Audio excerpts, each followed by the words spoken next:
Bootleg toys have always been very terrible imitations of the originals. But today, I found a toy on Pinduoduo which actually looks somewhat decent and is quite cheap, selling for only $48. I noticed something odd while writing the script for this video. This toy looks like the Gabrigator made by Takara Tomy in 2018, the company that blocked my Zoid's Wild episode 50 edit twice. Now, let's get everything out of the way and review this bootleg toy and see whether it's worth the cheap cost. This is the Mosasaur mecha made by Senslong, and it's literally awesome. First, let's look at the design. This thing's an absolute work of art in the toy universe as it resembles a Mosasaur very accurately despite the uncanny placement of the silver flippers. Like, they're not supposed to be legs. I think the toy should be running on wheels like the Catalga made by Takara Tomy. Again, it has dark blue armor on its skull, back, and tail. It also has a big horn on its snout to assert dominance over the inferior toys. Some skeletal details on the sides, and a long tail of a caudal fin at the end. Furthermore, it has a switch you can press to make it walk. Yes. Finally, its head can extend, revealing its gimmick, a jaw that opens and closes while walking. I'll show you how it works. See? That's how it works.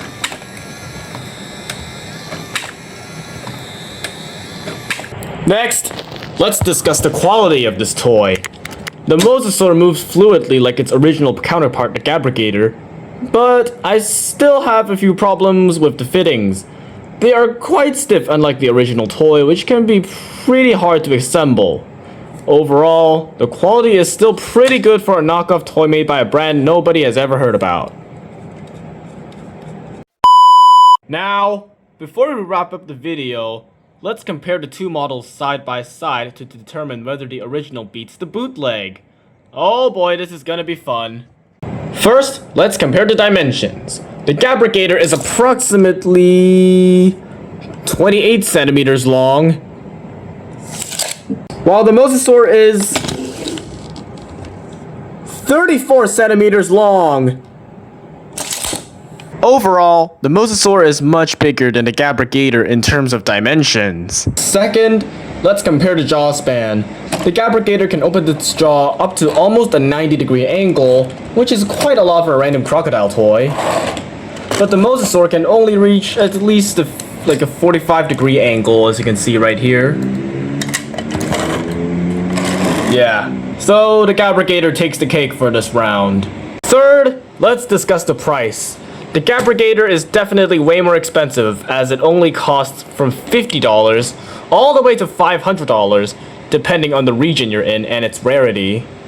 Now, let's talk about the Mosasaur.